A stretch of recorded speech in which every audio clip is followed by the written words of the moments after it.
Be joined today by Jeff Cohen, who is a journalist, media critic, professor, and the founder of Fairness and Accuracy in Reporting, which is a media watchdog group based in the United States. Jeff, you've been watching MSNBC, among others, very closely for many, many years, and you have been seeing a shift to the right on MSNBC. Talk to us about this. I mean, for people who maybe don't watch MSNBC or do but haven't noticed the shift, in what ways can we see this shift?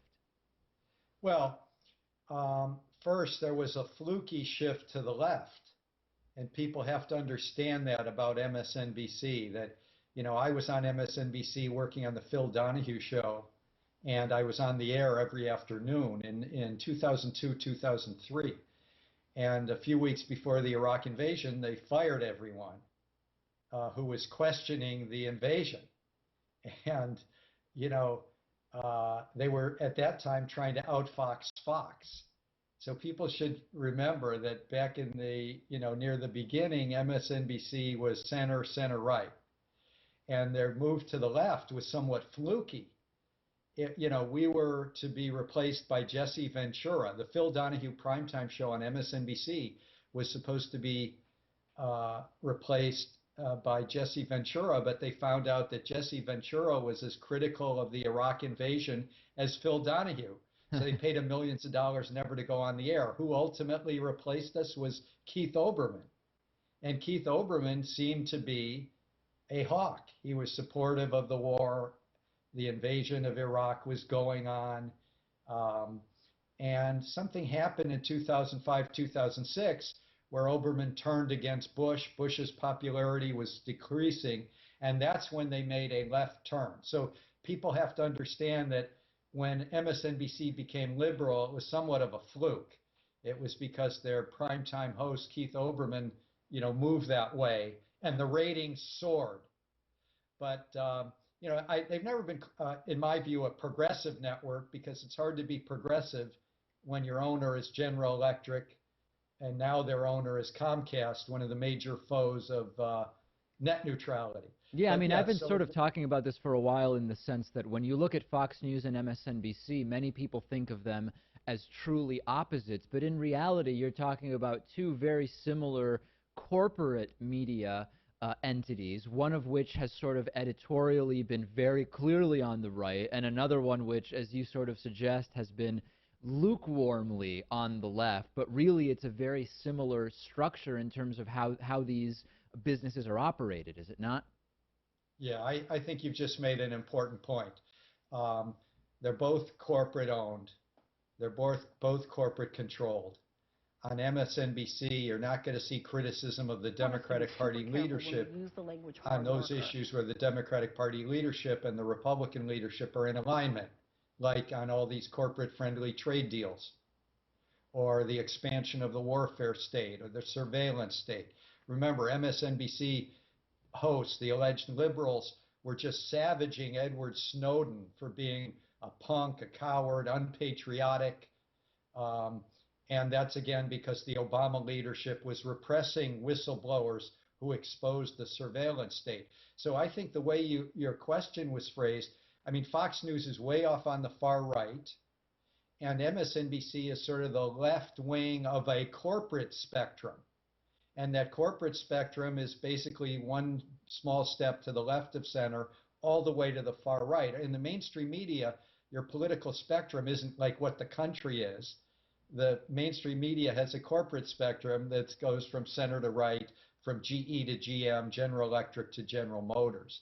So that's real important. But even in the last few months, the last year, MSNBC has been trying to shed some of its even moderate liberal image by making personnel changes. And, they have this ad going, people may start accusing us of being too far to the right. And they list 6 conservative advocates they've recently hired, including a pretty whacked out far-rightist Hugh Hewitt. So yeah, there have been changes, but I think it's always been overblown how, that MSNBC is progressive. No, MSNBC has been allied with the Democratic Party leadership, and that tends to be a corporate leadership, pro trade deals, pro expansion of wars and surveillance. That's not progressive. If you want progressive political news and analysis, you have to go to independent outlets like yours or Democracy Now!, Young Turks, Tom Hartman. You have to go to truly independents where they run their own show and they don't have General Electric or Comcast toning them down, hemming them in. I know about it firsthand because I was on the air at MSNBC in 2002, and they didn't want too many tough questions about Iraq before the invasion, when we could have perhaps stopped it. That's when we were muzzled. And Jeff, so you talked about one example sort of a personnel change, very specifically Hugh Hewitt, who is absolutely to the right. When the average news consumer watches MSNBC, can you give us some other examples or ways in which one could identify this move to the right, other than they could be other examples of personnel changes or other editorial or ideological examples? Well, if it was a progressive channel in this last year, would they have called it breaking news every time Donald Trump was doing a rally or having a news conference, and they give him another free 20 minutes? I mean, to me, that's a real change. And when they point to their ratings going up, it's largely because they've become one of the Trump channels, especially during daytime. Obviously, there's criticism of Trump from some of the liberal hosts at night, but there's also, I mean, that's to me a change. I mean, that's to me a refutation of this idea that MSNBC is progressive in the way Fox News is right wing. No, it's not, and it's never been there. To me, David, the biggest personnel changes, the biggest change in MSNBC to the right was in 2011. And that's when Keith Olbermann, who'd been willing to criticize both parties when they were conservative, both parties when they were corporate, Keith Olbermann left. And he left when Comcast was taking over ownership from General Electric. And, Olbermann had problems. He knew that General Electric managers did not like his bashing of George Bush. And here comes Comcast taking over.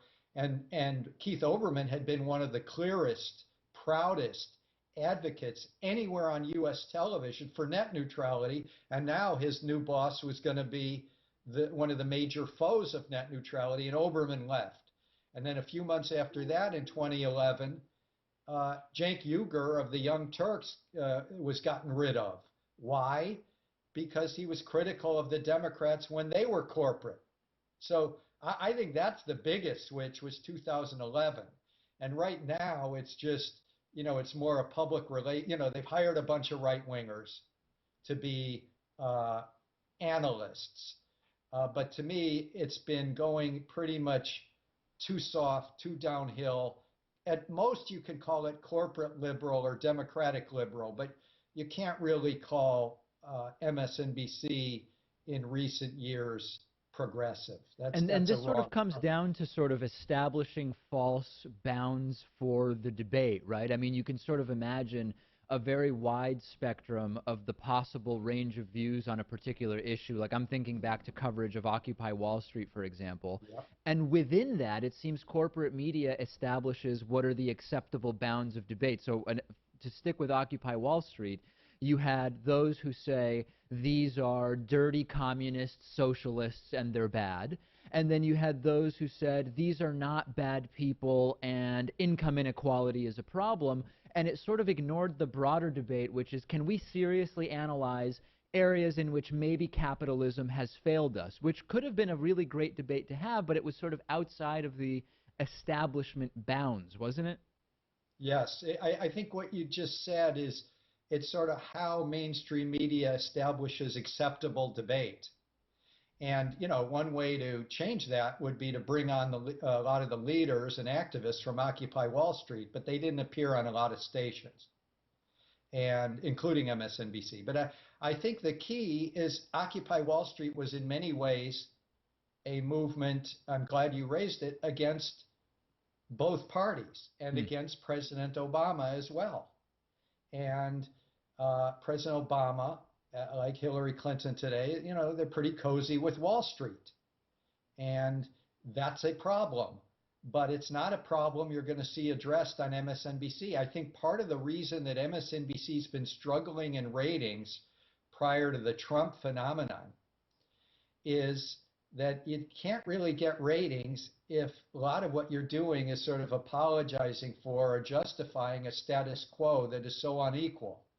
And a lot of what's happened on MSNBC since the Democrats have taken power is sort of, apologizing for the status quo, not ever criticizing the Democratic Party when it sells out, as it often does at the leadership level, to big pharma or to the frackers in oil and gas or the nuclear industry. That can't be discussed on MSNBC, but it's discussed every week on Democracy Now! And more independent stations and outlets.